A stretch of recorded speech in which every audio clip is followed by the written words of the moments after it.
안녕하십니까. 하루 5분 투자로 부동산 부자 되는 쌤TV입니다. 이번 영상에서는 분양권과 입주권 어떻게 다르지 알쏭해 하시는 분들을 위해 영상을 만들었습니다. 우리 생활에 가장 밀접한 의식주 중에서 주에 해당하는 부동산에 관심이 없어도 언젠가는 한 번쯤은 들어보고 알아야 하는 용어들이 있습니다. 우리는 살아가면서 매매, 임대 등 부동산과 밀접한 생활을 하고 있습니다. 부동산 용어는 비슷해 보이는 경우가 많아서 정확히 숙지하지 않으며 추후에 또 헷갈리곤 합니다. 부동산 투자 계획이나 내 집 마련 계획을 가르신 분들 중 분양권이나 입주권을 알아보고 계신 분도 있습니다.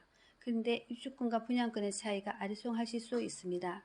이번 영상에서는 둘 다 새 아파트를 살 수 있는 거리라고 하는데 비슷한 듯 다른 분양권과 입주권에 대해 이야기 쉽게 설명드리겠습니다. 분양권이란 아파트 청약이 당첨되면 준공까지 통상적으로 2, 3년이 지나야 입주할 수 있습니다. 이 기간 동안 미리 분양받아 권리의 형태로 가지고 있는 것을 분양권이라고 합니다. 따라서 분양받는 세대의 동호수 평행 등을 정확히 정해져 있습니다.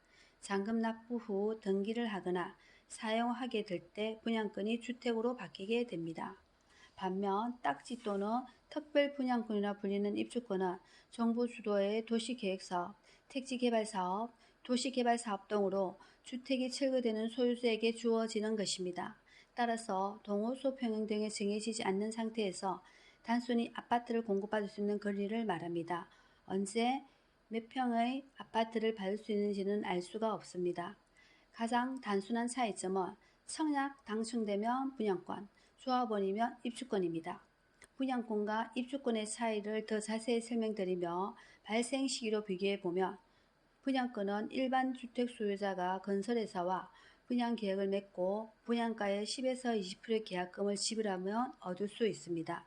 입주권은 재개발 재건축 조합이 사회업시행 인가를 거쳐 관리처분 인가계획 시점에 발생하므로 재개발, 재건축 과정에서 관리처분 인가가 마무리되고 나면 재개발, 재건축 조합원의 입주권은 확정이 됩니다. 분양권과 입주권의 차이점 많지만 취득세, 양도세는 주택수와 밀접한 관계가 있어 이번 영상에서는 간단히 다루겠습니다. 주택수에 포함되었는지 여부는 취득세, 양도세에 깊은 관련이 있으니 주의해야 합니다. 청약을 통해 주어지는 분양권은 취득세와 양도세가 주택 포함 시기를 다르게 정하고 있어 유의해야 됩니다. 분양권의 취득세는 2020년 8월 12일을 기준으로 그 이전에 취득한 것은 주택수에 포함되지 않지만 그 위에 취득한 분양권은 주택수에 포함됩니다. 반면 양도소득세는 2021년 1월 1일 기준 시점이 되어 그 전에 취득한 분양권은 주택으로 포함되지 않지만 2021년 1월 1일 이후 분양권을 취득한 경우는 주택수에 포함됩니다. 반면 오피스텔 분양권은 취득 후 실제 소유하기 전까지 주거용, 상업용이 확정되지 않았기 때문에 주택세에 포함시키지 않습니다. 분양권, 입주권을 구별하는 영상에서 세금 문제 나오니 복잡하시죠?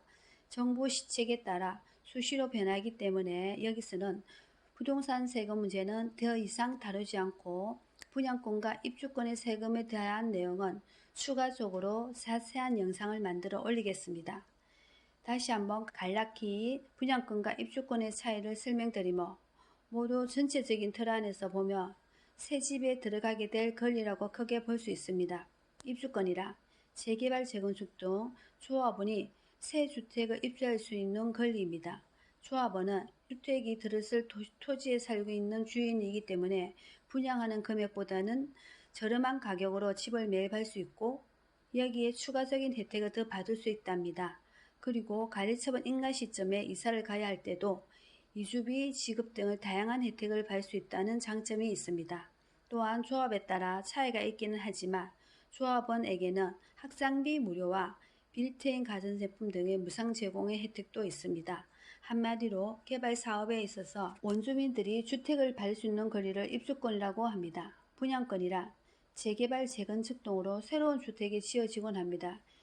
이렇게 조합원들이 가지고 간 남은 세대를 일반 분양합니다. 이 일반 분양이 바로 분양권입니다.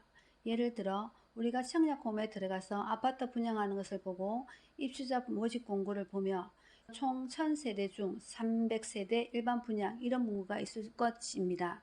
여기서 700세대는 조합원 물량 입주권이고 나머지 300세대가 일반 분양인 분양권입니다. 청약에 당첨이 되어야 분양권의 자격이 주어집니다. 그럼 투자를 생각하시는 분들의 입장에서 어디에 투자하는 게 좋을까요? 당연한 이야기지만 분양권이 입주권보다 비쌉니다. 하지만 초기 투자금이 적어서 여러모로 이득을 볼 수 있습니다. 그렇다면 분양권과 입주권 중 어떤 게 좋을까요? 단순히 금액만 본다면 입주권이 많이 싸기 때문에 무조건 입주권이 좋을까요? 꼭 그렇지만 않습니다. 둘 다 특색이 있고 장단점이 있습니다. 입주권의 장점은 일단 청약통장이 필요 없습니다. 청약통장이 없거나 가점이 낮은 사람에게 유리합니다. 뿐만 아니라 동호수 선점에서 우선적으로 배정이 됩니다. 그리하여 조합원들이 로얄층을 선택하는 게 대부분이고 보통 일반 분양은 저층만 나오곤 합니다. 입주권, 분양권 모두 프리미엄이 붙습니다. 물론 입주권의 프리미엄이 더 붙습니다. 입주권은 아무래도 조합원들의 물량이다 보니 로얄층을 살 수 있어서 이런 점이 장점입니다. 하지만 기존 건물의 감정평가에 분담금, 프리미엄까지 초기에 목돈이 들어가다 보니 자금이 부담이 됩니다. 그리고 추가 분담금이 발생할 수 있다는 단점도 존재합니다. 마지막으로 정리를 하자면 청약통장으로 추천하면 분양권, 조합원들은 입주권, 각각 장단점이 있으니 내 자금 스케줄과 주택수에 따라 분양권과 입주권을 선택하시면 되겠습니다. 분양권과 입주권에 대해 헷갈리는 것이 해결되셨습니까? 영상이 도움이 되셨다면 구독, 좋아요 눌러주세요. 부산 사하구 계정동에 위치한 미래부동산에서 운영하는 하루 5분 투자로 부동산 부자 되는 부쌤TV입니다. 시청해 주셔서 감사합니다.